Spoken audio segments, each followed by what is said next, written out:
बिस्मिल्लाहिर्रहमानिर्रहीम, अस्सलाम वालेकुम। मेरा नाम मोहम्मद तला सलीम मान है। आज मैं बात करूंगा 26 अमेंडमेंट के बारे में जो कोलिशन गवर्नमेंट और उसके अलायंस जिस अमेंडमेंट की तरफ जा रहे हैं।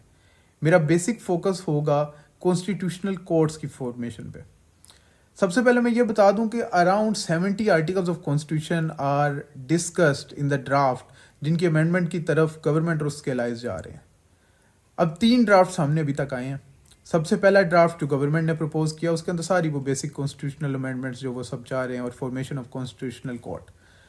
सेकेंडली एक ड्राफ्ट आता है पीपल पार्टी के सामने में, वो गवर्नमेंट से भी एक स्टेप आगे चले जाते हैं और वो डिमांड करते हैं कि जो अमेंडमेंट हो रही है वो ना सिर्फ फेडरल लेवल पे हो, वो प्रोविंशियल लेवल पे भी कॉन्स्टिट्यूशनल कोर्ट्स की और वो सारी कॉन्स्टिट्यूशनल जो अमेंडमेंट है वो हों। और थर्ड पे आ जाता है मौलाना फजलुर रहमान की पार्टी की तरफ से जो ड्राफ्ट देखने को सामने आया। उन्होंने काफ़ी कॉन्ट्राडिक्ट किया इन दोनों के ड्राफ्ट को और उनका कहना ये था कि फॉर द रेजोल्यूशन और रिजोल्व करने के लिए इश्यूज जो कॉन्स्टिट्यूशनल मैटर सामने आते हैं, आप क्यों एक कॉन्स्टिट्यूशनल कोर्ट की तरफ जा रहे हैं जबकि आपके पास एक ऑप्शन है, आप 5 जजेस का एक बेंच तरतीब कर सकते हैं जिनका काम ये हो कि वो कॉन्स्टिट्यूशनल मैटर्स को सुने।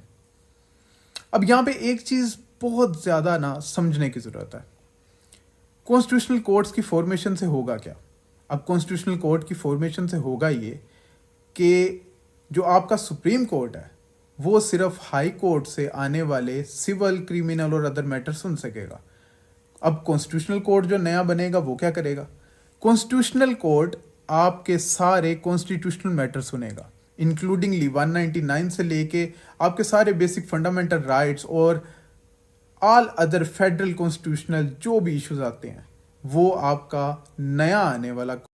अब let's suppose constitutional court establish हो चुका है, federal constitutional court in service आ चुका है, तो अब आपका किसी किस्म का भी ऐसा केस जो कॉन्स्टिट्यूशनल नेचर का है वो सुप्रीम कोर्ट में नहीं जाएगा, वो कॉन्स्टिट्यूशनल कोर्ट में जाएगा, वो उसे एंटरटेन करेगा। अब इस सारी अमेंडमेंट के अंदर हर्डल्स क्या आती हैं? हर्डल आपकी क्लियर कर देता है कॉन्स्टिट्यूशनल का एक आर्टिकल 238 जो ये वाजे करता है कि आप एक प्रॉपर मैकेनिज्म को फॉलो करते हुए किसी भी वक्त अमेंडमेंट के लिए जा सकते हैं। वो मैकेनिज्म वेरी नेक्स्ट आर्टिकल 239 के अंदर बताया गया कि 2/3 मेजोरिटी आपको चाहिए।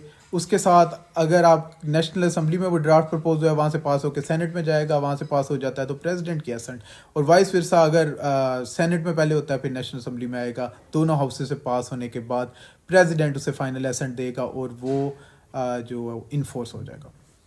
अब इस अमेंडमेंट के अंदर एक चीज़ मैं बताता जाऊँ कि president of Pakistan first appointment करेंगे। जो चीफ जस्टिस ऑफ कॉन्स्टिट्यूशनल नया एस्टेब्लिश होने वाला कॉन्स्टिट्यूशनल कोर्ट होगा उसके जो चीफ जस्टिस हैं उनकी अपॉइंटमेंट जब वेरी फर्स्ट अपॉइंटमेंट जो है वो प्रेसिडेंट करेंगे। अब सेकंड जो बाकी अपॉइंटमेंट्स हैं वो प्रोविंसेस से लेंगे जजेस को, और वो जैसे भी अपॉइंटमेंट होंगी वो होंगी आपके सुप्रीम कोर्ट के जो चीफ जस्टिस जो होंगे उस टाइम उनकी रिकमेंडेशन पे, और वो बाकी कंसल्ट करके बाकी जजेस के साथ, और जो वो नए कॉन्स्टिट्यूशनल कोर्ट के जज बन चुके होंगे, chief justice of constitutional court, chief justice of supreme court, इन दोनों की रिकमेंडेशन और कंसल्टेशन के साथ मिली फैसलों के साथ वो नए जजेस की अपॉइंटमेंट होगी। अब बात हो रही है हर्डल्स की, तो कॉन्स्टिट्यूशन तो आपको 238 की सूरत में एक वे फॉरवर्ड दे रहा है ना कि गो फॉर द अमेंडमेंट, आप जा सकते हैं एक मैकेनिज्म को फॉलो करते हुए। अब उस मैकेनिज्म के अंदर 2/3 मेजोरिटी आपको रिक्वायर है, नंबर गेम पूरी करनी है। मुख्तलिफ तज्जियाकारों के तज्जिए अगर सामने रखे जाएँ तो उनके मुताबिक 3 to 4 MNAs के नंबर की शॉर्टेज है गवर्नमेंट और उसके अलाइज के पास, और सेंटर्स भी अराउंड 5 to 6। अब ये नंबर गेम कैसे पूरी की जा सकती है? उसके लिए भी आपके पास ऑलरेडी एक जजमेंट है 63A के सूरत के अंदर जो काजी फायद साहब ने दी कि आप अपनी पार्टी पॉलिसी से हट के आप वोट कहीं भी कर सकते हैं। इससे पहले इन दोनों एक जजमेंट है गालबन मुनीब अख्तर या मुनीर अख्तर साहब थे, जस्टिस मुनीर अख्तर साहब, जिनकी ये जजमेंट थी जो पास्ट जजमेंट है, ये रीसेंट जजमेंट है। उसके अंदर उन्होंने कहा था कि अगर कोई बंदा पार्टी पुलिस के खिलाफ वोट करता है तो वो डी-सीट होगा और उसका वोट भी काउंट नहीं होगा। यहाँ पे नोट करने वाली बात है कि उसका वोट भी काउंट नहीं होगा। जो रीसेंट जजमेंट है और पुरानी वाली जजमेंट में यही बेसिक फ़र्क है कि डी-सीट होगा लेकिन दोबारा इलेक्शन कंटेस्ट करके वो दोबारा असेंबली में आ सकता है, लेकिन उसका जो वोट है वो काउंट होगा। अब यहाँ पे एक बहुत टेक्निकल क्वेश्चन राइज होता है कि अगर कॉन्स्टिट्यूशनल अमेंडमेंट चले इन्फोर्स होगी, लेट सपोज कि कॉन्स्टिट्यूशनल कोर्ट की फॉर्मेशन हो चुकी है, अब इसकी लेजिटिमेसी ऑफ कॉन्स्टिट्यूशनल अमेंडमेंट और कॉन्स्टिट्यूशनल कोर्ट की फॉर्मेशन को अगर चैलेंज करने की तरफ जाया जाता है तो वो चैलेंज कहाँ किया जा सकता है? आया कि उस सुप्रीम कोर्ट में जाया जाएगा जो कॉन्स्टिट्यूशनल कोर्ट की फॉर्मेशन के बाद ऑलरेडी एक सब ऑर्डिनेट सब्सवर्ट हो चुकी है।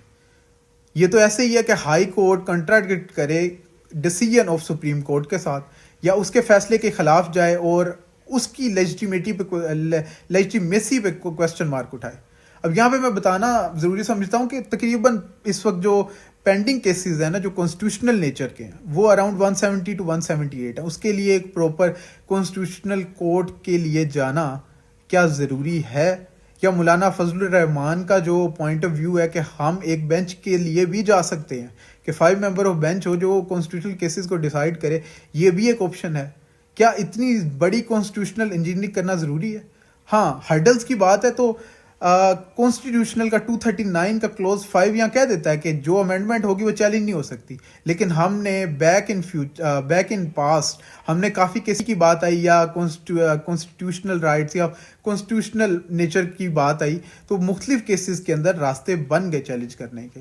उसके लिए आपके पास मिसालें हैं, आपका महमूद अचकजई केस था, वकला महाज केस था, फिर उसके बाद रावलपिंडी बार का एक केस था।